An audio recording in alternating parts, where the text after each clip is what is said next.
आपने महसूस किया होगा कि जो लोग अच्छे कर्म करते हैं वो परेशान रहते हैं, वहीं जो बुरे कर्म करते हैं वो खुशी से रह रहे होते हैं।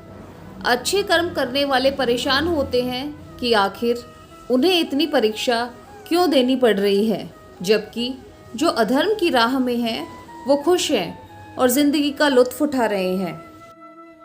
भगवत गीता में वर्णित कथा के अनुसार जब भी अर्जुन के मन में कोई दुविधा होती थी तो वे श्री कृष्ण के पास पहुंच जाते थे। अर्जुन ने श्री कृष्ण से कहा, मुझे ये जानना है कि अच्छे लोगों के साथ हमेशा बुरा ही क्यों होता है, वहीं बुरे लोग खुशहाल दिखते हैं। अर्जुन के मुंह से ऐसी बातें सुनकर श्री कृष्ण मुस्कुराए और कहा, मनुष्य जैसा सोचता है और महसूस करता है वैसा कुछ नहीं होता, बल्कि अज्ञानता की वजह से वो सच्चाई नहीं समझ पाता है। अर्जुन उनकी ये बातें समझ नहीं पाए। इसके बाद श्री कृष्ण ने क्या कहा वो जानते हैं। श्री कृष्ण ने अर्जुन से कहा, पार्थ, मैं तुम्हें एक कथा सुनाता हूँ। उसे सुनकर तुम समझ जाओगे कि हर प्राणी को उसके कर्म के हिसाब से ही फल मिलता है।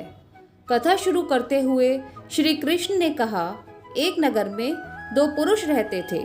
एक पुरुष व्यापारी था जिसके जीवन में धर्म की बहुत महत्ता थी। वो पूजा पाठ में यकीन रखता था। वो हर रोज मंदिर भी जाता था, दान धर्म भी करता था और हर रोज भगवान की पूजा भी करता था। वहीं दूसरा पुरुष बिल्कुल विपरीत था। वो हर रोज मंदिर तो जाता था लेकिन पूजा करने नहीं, बल्कि मंदिर के बाहर से जूते चप्पल चुराने। उसे दान और धर्म से कोई लेना देना नहीं था। समय बीतता गया और एक दिन बहुत जोर की बारिश हो रही थी। इसी वजह से मंदिर में पुजारी के अलावा कोई नहीं था।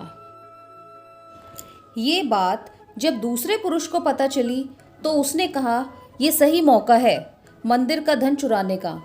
पंडित से नज़र बचाकर उसने मंदिर का सारा धन चुरा लिया। उसी समय धर्म कर्म में विश्वास रखने वाला व्यक्ति भी मंदिर पहुंचा। दुर्भाग्य से मंदिर के पुजारी ने उसे ही चोर समझ लिया और चिल्लाने लगा। वहाँ लोग इकट्ठे हो गए और उसे बहुत मारा। किसी तरह वो बचते बचाते वहाँ से निकला तो दुर्भाग्य ने उसका साथ वहाँ भी नहीं छोड़ा। मंदिर के बाहर वो एक गाड़ी से टकरा गया और घायल हो गया।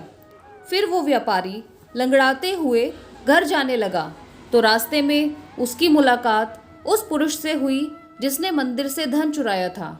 उसने कहा, आज तो मेरी किस्मत चमक गई, एक साथ इतना सारा धन मिल गया। ये सब देखकर उसे बहुत बुरा लगा। उसने अपने घर से भगवान की सारी तस्वीरें निकाल दी। कुछ सालों बाद दोनों पुरुषों की मृत्यु हो गई। मरने के बाद जब दोनों यमराज की सभा में पहुंचे और भले पुरुष ने दूसरे व्यक्ति को देखा तो उसे बहुत गुस्सा आया। उसने क्रोधित होकर यमराज से पूछ ही लिया, मैं तो हमेशा अच्छे कर्म करता था, दान में विश्वास रखता था, उसके बदले जीवन भर मुझे अपमान और दर्द ही मिला और इस व्यक्ति को नोटों से भरी पोटली। आखिर ऐसा भेदभाव क्यों? इस पर यमराज ने कहा, पुत्र, तुम गलत समझ रहे हो। जिस दिन तुम्हारी गाड़ी से टक्कर हुई थी वो दिन तुम्हारे जीवन का आखिरी दिन था, परंतु तुम्हारे अच्छे कर्मों की वजह से तुम्हारी मौत सिर्फ एक छोटी सी चोट में बदल गई। तुम इस दुष्ट व्यक्ति के बारे में जानना चाहते हो।